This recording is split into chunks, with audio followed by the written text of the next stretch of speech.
Hello guys, welcome back to my channel. তোমরা কেমন আছো? আমি খুব ভালো আছি। একদম নতুন রেসিপি নিয়ে চলে এলাম। এই বিকেলে স্ন্যাকটা চায়ের সাথে খেতে দারুণ লাগে। চলো তাহলে বক বক না করে শুরু করা যায়।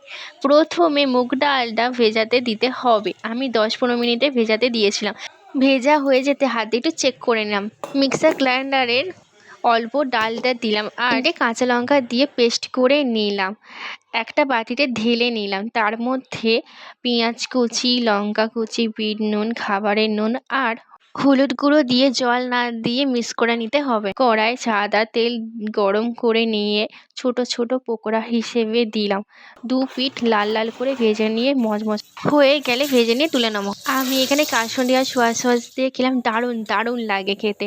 চায়ের সাথেও খেতে পারো বা সসের সাথেও খেতে পারো। একবার বাড়িতে ট্রাই করে জানাবে, দারুণ লাগে আর তোমাদেরও খুব ভালো লাগবে স্ন্যাকটা খেতে। আর এরকম ভিডিও পেতে চাইলে আমাকে কিন্তু